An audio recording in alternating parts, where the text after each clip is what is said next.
அனைவருக்கும் அன்பான இனிய காலை வணக்கம். நான் உங்கள் கார்த்திகா, தமிழ்துறை உதவி பேராசிரியர், ஏடிஎம் மகளிர் கல்லூரி, தன்னாட்சி, நாகப்பட்டினம்.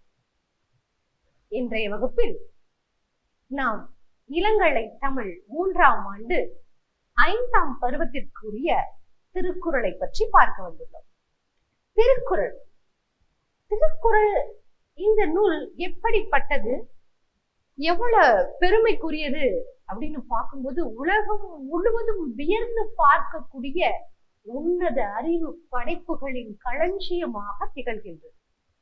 உலக மக்களின் ஒட்டுமொத்த நம்பிக்கையாகவும் கருத்து கருவூலமாகவும் விளங்கக்கூடிய இந்த திருக்குறளானது உலக பொதுமறை என்று அழைக்கப்படுகிறது. இப்பேற்பட்ட திருக்குறளை எழுதிய இந்நாட்டில் பிறந்தமைக்காக நாம் மிகவும் பேருவகை கொள்ள வேண்டும். திருக்குறள் ஒரு மனிதனை மாமனிதனாக மாற்றுகிறது. சாதாரணமாக பிறக்கக்கூடிய ஒரு மனிதன் மாமனிதன் ஆகுவதற்கான உன்னத படைப்புகளை 1800 ஆண்டுகளுக்கு முன்பே நமது வள்ளுவன் நமக்காக தந்துவிட்டு சென்றுள்ளார். 1800 ஆண்டுகள் ஆனால் என்ன, 2000 ஆண்டுகள் ஆனால் என்ன, ஆண்டுதோறும் தினம்தோறும் பிறக்கக்கூடிய ஒவ்வொரு குழந்தையுமே திருவள்ளுவரை சந்திக்கின்ற வாக்கியத்தை இதன் வழி அறியலாம். காரணம் எப்படி திருவள்ளுவரை நாம் சந்திக்க முடியும் என்று நீங்கள் கேட்கலாம். திருவள்ளுவர் மறைந்தாலும் அவர் எழுதி வைத்திய இந்த பொக்கிஷமான திருக்குறள் என்றும் அழியாதது. அகரத்தில் தொடங்கி நகரத்தில் முடியக்கூடிய உன்னத சிறப்பை உடையது திருக்குறள். இன்று பிறக்கக்கூடிய குழந்தை வரைக்கும் திருவள்ளுவரோடு கை குலுக்கக்கூடிய அந்த பாக்கியம் கிடைக்கும் என்றால் அது திருக்குறள் வழிதான். அப்பேற்பட்ட திருக்குறள் மனிதனுக்கு நல்லது எது, தீயது எது என்பதை உரைக்க சொல்லக்கூடிய திட்பம் வாய்ந்தது. திருக்குறள் உலக நூல்களுக்கெல்லாம் முதன்மையானது என்கின்றனர். உலக நாடுகள் பலவற்றுள் உலக மொழிகளில் திருக்குறளை மொழிபெயர்த்த பெருமை நம்மையே சாரும். அப்பேற்பட்ட திருக்குறளை தமிழராகிய நாம் தலை குனிந்து படித்தால் நாளை தலை நிமிர்ந்து இருக்கலாம். இளங்கலை தமிழ் 3ஆம் ஆண்டு பயிலக்கூடிய என் அன்பு மாணவ செல்வங்களே, உங்களுக்கான இன்றைய வகுப்பில் நான் சில கருத்துக்களை திருக்குறளின் வாயிலாக சொல்ல விளைகிறேன், கடமைப்பட்டிருக்கின்றேன். இந்த திருக்குறள் திரு கூட்டல் குறள். திரு என்றால் என்ன? அடைமொழி பாத்தீங்கன்னா சிறப்பு, மேன்மை, பெருமை, இப்படி எல்லாம் பல பெயர்களை பெற்றது. திரு, சிறப்பு, மேன்மை அப்படிங்கும் போதெல்லாம் ஏதோ ஒரு உயர்வான ஒரு சொல் நமக்குள் ஒரு அழுத்தத்தை கொடுக்கிறது. திரு கூட்டல் குறள், திருக்குறள். அதை எழுதியவன் வள்ளுவன். திருவள்ளுவரை யாரேனும் பார்த்தவர்கள் உண்டா? இல்லை. அந்த ஓவியம் நாம வரைந்தது, ஒரு மனிதனால் வரையப்பட்டதுதான் அந்த திருவள்ளுவர். திருவள்ளுவரை பார்த்தவர் கிடையாது, அது கற்பனை படம் தான். இந்த திருக்குறளுக்கு சிறப்பு பெயர்கள் உலக பொதுமறை, தமிழ்மறை, வாயுரை வாழ்த்து, பொதுமறை, முப்பாநூல், பொய்யாமொழி, தெய்வ நூல் என்றெல்லாம் அழைக்கப்படுகிறது. உலக பொதுமறை உலகம் யாவற்றுக்கும் பொதுவான கருத்துக்களை தந்தமையால் இது உலக பொதுமறை என்று அழைக்கப்படுகிறது. தமிழ்மறை தமிழ் நூல்களுள் முதன்மையாக வைத்து போற்றப்படக்கூடிய சிறப்பை வாய்ந்தது. தமிழ் இலக்கியங்களுள் முதலில் தோன்றிய இலக்கியம் எது அப்படின்னு கேட்டா திருக்குறளைத்தான் சொல்ல வேண்டும். தமிழில் தோன்றிய முதல் இலக்கண நூல் எதுன்னு கேட்டா அகத்தியம். அது அகத்திய முனிவரால் படைக்கப்பட்டது. முதலில் தோன்றிய இலக்கணம். இலக்கணம் வேறு, இலக்கியம் வேறு. இலக்கணம் எப்படி தோன்ற வேண்டும் என்றால் இலக்கியம் எழுந்த பிறகுதான் இலக்கணம் தோன்றியிருக்க வேண்டும் என்பது விதி. அப்போ முதலில் தோன்றியது திருக்குறள், இலக்கியம் தான். தமிழில் தோன்றிய முதல் இலக்கியம் திருக்குறள். தமிழில் தோன்றிய முதல் இலக்கணம் அகத்தியம், அது கிடைக்கவில்லை. தமிழில் கிடைத்த முதல் இலக்கணம் சொன்னா அது தொல்காப்பியம், அது கிடைத்தது. ஆனால் தோன்றியது அகத்தியம். இதை நீங்கள் மறந்து விடக்கூடாது. நாம் திருக்குறளை படித்தாலும் அதற்கு தொடர்புடைய சில தகவல்களை நீங்கள் தெரிவது அவசியம். வாயுரை வாழ்த்து, வாய் வழியாக 2 அடிகளால் ஆனது திருக்குறள் உலக அதிசயத்தில் மனிதன் எவற்றையெல்லாம் கற்க வேண்டுமோ அவற்றையெல்லாம் மிக நுட்பமாக சாராம்சமாக தன்னுடைய 2 அடி, அந்த 1.25 அடியில் வாழ்க்கையின் தத்துவத்தை உணர்த்தியுள்ளார் வள்ளுவ பெருமான். தமிழ் மறையாக, பொது மறையாக நூல் எப்படியெல்லாம் பிரித்திருக்கின்றார். அறம், பொருள், இன்பம் என்றெல்லாம் பின்வரும் வகுப்புகளை நாம் காணலாம்.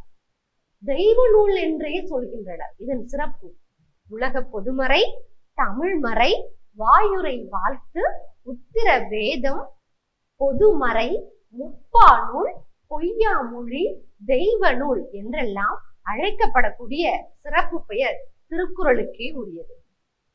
இப்பேற்பட்ட திருக்குறளை எழுதிய வள்ளுவனுக்கு வேறு பெயர்களும் உண்டு. நாயனார், தேவர், முதற் பாவலர், நான்முகனார், மாதாணு வங்கி, சென்னா போதார், பெருநாவலர். எப்படி ஒரு திரைப்பட நடிகனுக்கு ஒரு திரைப்படத்தில் நல் பெயரை வாங்கி தந்தால் அந்த திரைப்படம் நல்லதொரு முறையில் ஓடும். இந்த படத்துல பாடல் சிறப்பாக இருக்கிறது, நடனம் சிறப்பாக இருக்கிறது, நல்ல காட்சிகள் தோன்றி இருக்கிறது, நல்லதொரு கருத்தை தந்தால் அந்த படத்தில் அந்த கதாநாயகன் உயர் சிறப்பை அடைவார். உதாரணமாக இப்போ உள்ள குழந்தைகளுக்கு சொல்ல வேண்டும் என்றால், ரவி அப்படிங்கிற ஒரு கதாநாயகன் ஜெயம் என்கிற படத்தில் அறிமுகமானால் அதனால் அவர் அடுத்தடுத்த சிறப்புகளை பெற்று ஜெயம் ரவி என்று அழைக்கப்பட்டார். நிழல்கள் ரவிங்கிறவரும் நிழல்கள் அப்படிங்கிற படத்துல அறிமுகமானால் நிழல்கள் ரவி என்று அழைக்கப்பட்டார். இதற்காக சொல்கிறேன், உங்களுக்கு ஒரு உதாரணம். இப்போ உள்ள மாணவ செல்வங்கள் நம் பழைய காலங்கள் சங்ககால நூல்களை படிக்க வேண்டும். இந்த 14 கீழ்கணக்கு நூல்கள், அறநூல்கள், அந்த அறநூல்களுள் சிறந்தது திருக்குறள். 14 கீழ்கணக்கு நூல்கள் என்று சொல்லும் போது நாலடியார், நாலடி நான்மணி நானார்ப்பது, ஐந்தினை முப்பால் கடுகம் பழமொழி மாமூலம் இன்ளைய காஞ்சியுடன் ஏழாதி என்பனவாம் என் இளையவாம் கீழ்கணக்கு. இந்த 18 நூல்களுள் திருக்குறளானது வாழ்வியலின் தத்துவங்களை உங்களுக்கு பறைசாற்றுகிறது. அப்படிப்பட்ட திருக்குறளை எழுதிய திருவள்ளுவரின் வேறு பெயர்கள் நாயனார். சொல்லுங்கள். நாயனார், தேவர், முதற்பாவலர், தெய்வ புலவர், நான்முகனார், மாதாணு வங்கி, சென்னா போதார், பெருநாவலர். இன்னும் ஏராளன. நமக்கு தெரிந்தவை இவையெல்லாம். இன்னும் யார் யாரோ என்னென்னவோ பெயர்களை சொல்லி அவரை அழைக்கின்றார். அப்பேற்பட்ட புகழுக்கும் சிறப்புக்கும் சொந்தக்காரர் நம் வள்ளுவ பெருமான். இந்த திருக்குறளில் வள்ளுவர் 3 பிரிவுகளை குறித்து நமக்கு சுட்டி காட்டியுள்ளார். என்னவென்றால் அறத்துப்பால், பொருட்பால், காமத்துப்பால். என்னம்மா இது அறம், பொருள், காமம்னு சொல்றீங்களே, நீங்க சிறு வகுப்புல படிச்சிருப்பீங்க. இருந்தாலும் இதன் நுட்பம் என்ன, இதன் பிரிவுகள் ஏன் இப்படி இருக்கின்றன என்று உங்களுக்கு நான் சொல்லியாக வேண்டும். இந்த 7ஐ அறத்துப்பால், பொருட்பால், காமத்துப்பால் என்று பிரித்துள்ளார். அதிகாரங்கள் 133. இந்த அதிகாரம் என்பது ஒரு அதிகாரத்தில் 10 குறட்பாக்கள். மொத்தம் 133 அதிகாரங்களையும் 1330 குறட்பாக்களையும் கொண்டது இந்த திருக்குறள். அறத்துப்பாலில் 38 அதிகாரம், பொருட்பாலில் 70 அதிகாரம், காமத்துப்பாலில் 25 அதிகாரங்களை கொண்டது திருக்குறள். அறத்துப்பால் இதுல எந்தெந்த அதிகாரம் எல்லாம் வரும் என்று நம்ம பார்த்தோம்னா, என்னென்ன இயல்கள் வரும் என்று பார்த்தோமானால், பாயிரையியல், இல்லறவியல், துறவவியல், ஊழியல். பாயிரம் என்றால் என்ன, இல்லறம் என்றால் என்ன, துறவரவியல் என்றால் என்ன, ஊழியல் என்றால் என்ற கேள்விகள் நமக்குள் எழும். அப்படிப்பட்ட கேள்விகளுக்கு நாம் விடை காண வேண்டும். சரியா? இப்போ இந்த அறத்துப்பாலில் பாயிரவியல், இல்லறவியல், துறவவியல், ஊழியலை பற்றி பிரிவுகள் இருக்கின்றன. நாம் முதலாவதாக அறம் என்றால் என்ன, அறத்துப்பால்ல தானே இத்தனை பிரிவுகள் உண்டு. இந்த அறம் என்றால் என்ன, அறத்தின் சிறப்புகள் யாவை என்று பார்ப்போம். அறம் என்றால் என்ன என்று வினா எழுப்பினால் விடை காண்பது சற்று கடினம். அறம் என்ற சொல்லின் பொருள் என்ன? அறம் என்றால் என்ன என்று வினா எழுப்பினால் விடை காண்பது கடினம். அறம் என்ற சொல்லின் பொருள் என்ன என்று கேட்டால், அரு என்ற வினை சொல்லின் அடியாக பிறந்ததே அறம். அரு, அறுத்து செல்வது, நல்ல கருத்துக்களை உள்வாங்கிக் கொண்டு செல்வது. அறம் எனும் சொல்லுக்கு அறுத்து செல் என்பது பொருளாகும். திருக்குறள் உணர்த்தும் அறம் என்ன? உலகின் எந்த ஒரு உயிரையும் கொலை செய்யாது புலால் உண்ணாது வாழ்பவர்களை இவ்வுலகில் உள்ள எல்லா உயிர்களும் கைகூப்பி வணங்கும் என்று வள்ளுவர் கூறுகின்றார். எந்த உயிரையும் கொல்லக்கூடாது. எந்த உயிரையும் என்றால் எந்த உயிர்? ஒரு எறும்பு, கொசு நம்மளை கடிக்க வந்தால் அந்த கொசு அடிக்க கூடாது. அப்புறம் எப்படி கொசு கடிச்சா நாங்க தாங்கிக்கணுமா என்று நீங்கள் கேட்கக்கூடாது. அந்த கொசு நம்மளை கடிக்க கூடாது என்றால் நாம் எப்படி இருக்க வேண்டும்? நம் சுற்றுப்புறத்தை தூய்மையாக வைத்தா கொசு வருமா? வராது. எப்படி பண்ண வேண்டும்? நம்ம வீட்டை சுற்றி சாக்கடைகள் தேங்காமலும், கழிவு நீர்கள் தேங்கி நிற்காமலும், இந்த தண்ணீர் தேங்கக்கூடிய பொருட்களை நாம் பயன்படுத்தாமலும் இருக்க வேண்டும். சுகாதாரமாக இருந்தால் கொசுக்கள்லாம் அங்க உற்பத்தி ஆகாது. அப்படிப்பட்ட கொசுக்களை அழிக்க கூடாது. ஓரறிவு முதல் அந்த உயிரினங்களை நாம் அழிக்க கூடாது. புலால் உண்ணாது. புலால்னா என்னமா? அசைவம். நீங்க விரும்பி சாப்பிடக்கூடிய இறால், நண்டு, மீன், கறி இவையெல்லாம் நீங்கள் உண்ணாமல் இருப்பீர்களா? இப்படியெல்லாம் வாழணும் என்று சொல்கிறார் நமது வள்ளுவ பெருமான். அதற்காக நாங்கள் உண்ணக்கூடாது என்று நான் சொல்லவில்லை. அது உங்களுடைய மனநிலையை பொறுத்தது. உங்கள் இல்லங்கள் சார்ந்தவர்கள் அதை ஏற்றுக்கொள்ள மாட்டார்கள். கொஞ்சம் கொஞ்சம் நாம் அதிலிருந்து விலகி இருக்கலாம். இதைதான் வள்ளுவர் சொல்கிறார். இவ்வுலகில் உள்ள எல்லா உயிர்களும் கைகூப்பி வணங்கும் என்று வள்ளுவர் அன்றே கூறியுள்ளார். எந்த உயிரையும் கொல்லக்கூடாது. புலால் உண்ணாது வாழ்பவர்களை நாம் தெய்வமாக மதிக்க வேண்டும். பாயிரம். அடுத்ததாக பார்க்கக்கூடியது பாயிரம். பாயிரம் என்பது ஒரு நூலை பற்றிய சிறு குறிப்பு. நூலை பற்றிய குறிப்பு என்றால், நாம் ஒரு கட்டுரை எழுத வேண்டும் என்றால் முகவுரை, அதாவது முன்னுரை கொடுப்பது அவசியம். அந்த குறிப்பில் இந்த கட்டுரையில் நாம் என்ன சொல்ல வருகின்றோம் என்பதை அழகாக முன்கூட்டியே சொல்லி இருக்க வேண்டும். வரலாறு என்பது பாயிரத்திற்கு பொருள். பாயிரம் நூலுக்கு முகவுரை போன்றது. நன்னூலார் பாயிரத்தை பொது பாயிரம், சிறப்பு பாயிரம் என்று இருவகைப்படுத்தியுள்ளார் நன்னூலார். இந்த நன்னூலார் யார் தெரியுமா? நன்னூலை இயற்றியவர் நன்னூலார் என்று சொல்கிறோம். பவணந்தி முனிவரால் இயற்றப்பட்டது. நன்னூலார் பாயிரத்தை முதற் பாயிரம், சிறப்பு பாயிரம் என்று இருவகைப்படுத்தியுள்ளார். நான் இப்பொழுது கடவுள் வாழ்த்தாக ஒரு சிலவற்றை காண்போம். கடவுள் வாழ்த்து என்றால் எல்லாம் உள்ள இறைவனை தொடங்கி நாம் ஒரு செயலை செய்ய வேண்டும். அப்படிப்பட்ட கடவுள் இந்த அண்டம் முழுவதையும் படைத்து காப்பவர். கடவுள் என்பவர் எங்கே இருக்கிறார்? நமக்குள்ளே இருந்து நம்மை வழிபடுத்துபவர் கடவுள். நமக்குள்ளே இருந்து நம்மை வழிபடுத்துபவர் கடவுள். இத்தகைய பெருமை உடைய கடவுளின் சிறப்பினை வள்ளுவர் ஓர் அதிகாரமாக நமக்கு தந்துள்ளார். யாருக்காக? கடவுளுக்காக.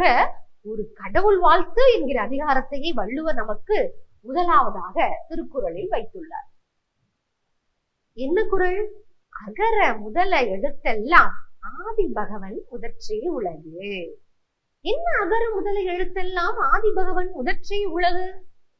எழுத்துக்கள் எல்லாம் முதன்மையானது ஆ. உயிரெழுத்துக்கள் 12 முதன்மையானது ஆ என்னும் எழுத்தே. அந்த ஆ எழுத்து எப்படி எழுத்துக்களுக்கெல்லாம் முதலாக இருப்பதோ அதே போன்று உலகத்தில் உள்ள எல்லாவற்றுக்கும் இறைவன் தான் முதலாக இருக்கின்றான். அதனால்தான் அகர முதல எழுத்தெல்லாம் ஆதி பகவன் முதற்றே உலகு என்று வள்ளுவர் முதல் குறளிலே குறிப்பிட்டுள்ளார். இரண்டாவது குறள். கற்றதனால் ஆய பயனன்கொள் வாளறிவன் நற்றார் தொழார் எனி. இதன் பொருள் என்ன? படிப்பதன் பயன் அறிவு பெறுதல்.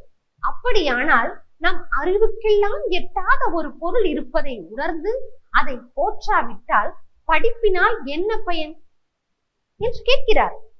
நமக்கு அறிவுக்கெல்லாம் எட்டாத ஒரு பொருள் இருப்பதை உணர்ந்து அதை போற்றாவிட்டால் படிப்பினால் என்ன பயன்? நாம படிக்கிறதே நல்ல கருத்துக்களையும் அறிவையும் பெறத்தான். அப்படிப்பட்ட அறிவுடைய நமக்கு மிஞ்சிய ஒரு அறிவு இருக்கா? அதை நாம் யோசித்து பார்க்க வேண்டும். அதுதான் இந்த குறளில் குறிப்பிட்டுள்ளார். கற்றதனால் ஆய பயனன்கொள் வாளறிவன் நற்றார் தொழார் எனின். குறள் எண் 3. குறள் எண் 3. மலர்மிசை ஏகினான் மானடி சேர்ந்தார் நிலமிசை நீடு வாழ்வார். இன்னும் அந்த குறள் சொல்கிறது, மலர்மிசை ஏகினான் மானடி சேர்ந்தார் நிலமிசை நீடு வாழ்வார். அடியார்களின் மனமாகிய மலரின் மேல் தங்கி இருப்பவன் இறைவன். அவன் திருவடிகளை சேர்ந்து வணங்கியவர்கள் பூமியில் நெடுங்காலம் வாழ்வார்கள். யார் அடியார்கள்? இறைவனை நம்பி இறைவனுக்காக தொண்டு செய்யக்கூடியவர்கள் அடியார்கள். அடியார்கள் என்பவர்கள் இல்லற வாழ்க்கை துறவரத்தை மேற்கொண்டு இறைவனையே நம்பி இறைவனுக்காகவே உணவு கூட அருந்தாமல் தவம் இருக்கக்கூடியவர்கள். சிவனை வழிபடக்கூடியவர்கள் சிவனடியார்கள். சிவன் மீது சிவாய நமக, சிவன் சிவன் சிவன் சிவன் சிவபுராணம் பாடிக்கொண்டே இருப்பவர்கள். இதை கொண்டு தனது மன தெய்வமான இஷ்ட தெய்வமான அந்த தெய்வங்களை வணங்கி இறைவனின் மீது முழு மனதையும் வைத்து அந்த இறைவனை வழிபடக்கூடியவர்களை அடியார்கள் என்று சொல்கிறோம். அடியார்களின் மனமாகிய மலரின் மேல் அவர்கள் மனதை மலருக்கு ஒப்பிட்டு சொல்கிறார். மனம் என்பது மலரை போன்று மென்மையானது. அப்படிப்பட்ட இறைவன் அந்த அடியார்களின் மனதில் இருப்பதாக வள்ளுவர் குறிப்பிட்டு சொல்கிறார்.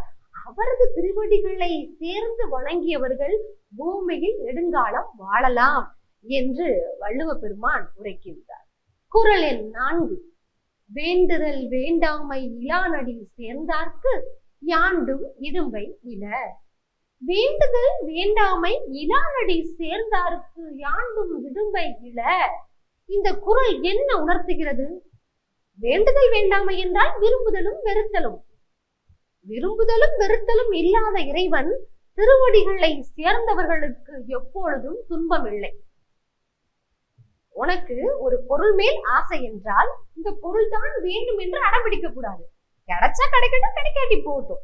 அப்பா ஒரு ஆடை உனக்கு வாங்கி தரணும், அப்பா எனக்கு ட்ரெஸ் பிடிச்சிருக்கு அப்படின்னு நீங்க சொன்னீங்கன்னா, அப்பா என்னிடம் இப்பொழுது போதுமான பணம் இல்லை, இன்னொரு நாள் வாங்கி தரேன் அப்படின்னு சொன்னா அதை நம்ம ஏத்துக்கணும்.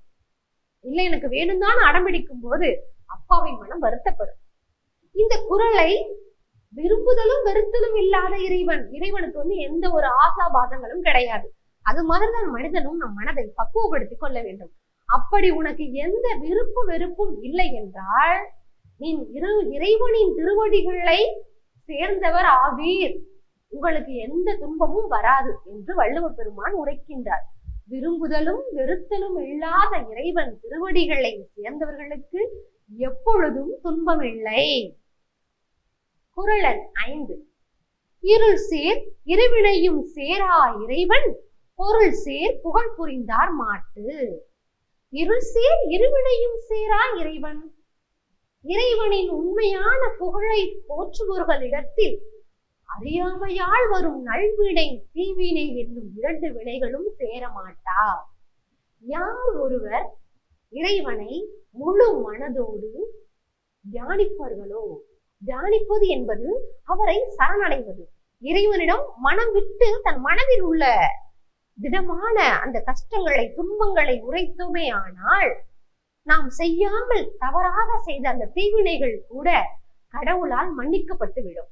அதைதான் இருள் சேர் இருவினையும் சேரா இறைவன் பொருள் சேர் புகழ் புரிந்தார் மாட்டு என்ற குறளில் அழகாக கூறியிருப்பார். குறள் எண் 6. பொறிவாயில் அணிந்தவித்தான் பொய்தீர் ஒழுக்க நெறி நின்றார் நீடு வாழ்வார். பொறிவாயில் ஐந்தவித்தான். என்ன பொறி? ஐம்பொறிகள்: மெய், வாய், கண், மூக்கு, செவி. என்னென்ன? மெய், வாய், கண், மூக்கு, செவி என்னும் ஐம்பொறிகளின் வழியாக ஏற்படும் ஆசைகளை ஒழித்த இறைவனின் மெய்வழியில் நின்றவர்கள் உலகில் நெடுங்காலம் வாழலாம். இதை புத்தர் சொல்லியிருப்பார். ஆசையை ஒதுக்குங்கள், ஆசைதான் துன்பத்திற்கு காரணம். ஆமா, நம்ம ஒரு பொருள் மேல ஆசைப்பட்டோம்னா அது நமக்கு கிடைக்கும்னு நினைச்சு ஆசைப்பட்டா கண்டிப்பா கிடைக்கும். ரொம்ப ஆசைப்படணும், எதற்கு என்றால் நான் கல்வியில் முதல் தரத்தை பிடிக்க வேண்டும் என்று ஆசைப்படுங்கள், நிச்சயமாக கிடைக்கும். அது நம்முடைய திறமையை பொறுத்து, நாம் அறிவு சார்ந்தது. நான் கல்வியில் என் வகுப்பு தோழமையோடு போட்டி போட்டு படிக்கணும், பொறாமை இருக்கக்கூடாது. போட்டி என்பது வேறு, பொறாமை என்பது வேறு. சரியா? இப்படி ஆசைப்படுவது என்பது பார்ப்பது எல்லாம் கேட்பது. நாம் இப்ப உள்ள வயதுக்கு நாம் செய்யும் செயல் சரிதான் என்று தோன்றும். அது நம்மை நல்வழிப்படுத்தார், நம்மை தீய வழிக்கு கொண்டு செல்லும். அதை திருக்குறளில் எவ்வாறு உணர்த்தியுள்ளார்? மெய், வாய், கண், மூக்கு, செவி என்னும் ஐம்பொறிகளின் வழியாக ஏற்படும் ஆசைகளை ஒழித்த இறைவனின் மெய்வழியில் நின்றவர்கள் உலகில் நெடுங்காலம் வாழலாம். கிடைக்கிறது கிடைக்கட்டும், நம்ம அதிகமா எதுக்கும் ஆசைப்படக்கூடாது. என் உழைப்புக்கேற்ற ஊதியம் வந்தால் அது எனக்கு மகிழ்ச்சி. நமக்கு ஒரு பொருள் இன்று கிடைக்க வேண்டும் என்று விதை இருந்தால் நிச்சயமாக கிடைக்கும். அடுத்தவரை அழித்து அவரிடமிருந்து வலுக்கட்டாயப்படுத்தி பிடுங்கினால் அது நம்மை சேராது. அப்படிப்பட்ட தீய குணங்களை நாம் படைத்தவராக இருக்கக்கூடாது. நல்ல ஒழுக்கங்களில் நின்று வாழ்ந்தோமேயானால் கடவுள் நம்மளை நெடுங்காலம் வாழ வைப்பார் என்று குறள் எண் 6 குறிப்பிட்டுள்ளார். குறள் எண் 7, தனக்கு ஊமை இல்லாதான் தாழ் சேர்ந்தார் கல்லால் மனக்கவலை மாற்றல் அறிவு. தனக்கு ஊமையாக வேறு யாரும் இல்லாத இறைவன் திருவடிகளை சேர்ந்தவர்களை தவிர மற்றவர்கள் தம் மனதில் உண்டாகும் துன்பங்களை மாற்றிக்கொள்ள முடியாது. அப்படி நமக்கு யாரு ஊமையாக, அதாவது இந்த உலகத்தில் நான் தான் அப்படி என்ற செருக்கோடு இருக்கக்கூடாது. எல்லாரை விடையும் நான் முதன்மையோடாக இருக்க வேண்டும் என்ற எண்ணம் நாங்கள் மனதில் ஆணித்தரமாக இருக்க வேண்டும். நான் தான் அப்படிங்கிற கர்வம் மனிதனுக்கு இருக்கக்கூடாது. அந்த தனக்கு ஊமையாக வேறு யாரும் இல்லாத இறைவன் திருவடிகளை சேர்ந்தவர்களை தவிர மற்றவர்கள் தம் மனதில் உண்டாகும் துன்பங்களை மாற்றிக்கொள்ள முடியாது என்று குறள் எண் 7 குறிப்பிட்டுள்ளார். இதுவரை 7 திருக்குறளை பற்றி நாம் பார்த்தோம். இந்த திருக்குறளிலிருந்து ஒரு சில வினாக்களை உங்கள் முன் நான் கேட்கிறேன். திருக்குறளின் ஆசிரியர் யார்? இது முதல் வினா. இரண்டாவது வினா, திருவள்ளுவரின் வேறு பெயர் இரண்டினை கூறுக. மூன்றாவது வினா, திருக்குறளில் உள்ள அதிகாரங்கள் எத்தனை, அவை யாவை? நான்காவது வினா, திருக்குறளில் உள்ள மொத்த குறட்பாக்கள் எத்தனை? ஐந்தாவது வினா, அறத்துப்பாலில் உள்ள இயல்கள் யாவை? இந்த வினாக்களுக்கு நீங்கள் அடுத்த வகுப்பில் எனக்கு விடை கூறினால் மிகவும் மகிழ்ச்சியாக இருக்கும். மீண்டும் ஒரு முறை திருக்குறள் வகுப்பில் சந்திப்போம். அதுவரை உங்களிடமிருந்து விடைபெறுவது உங்கள் கார்த்திகா. நன்றி.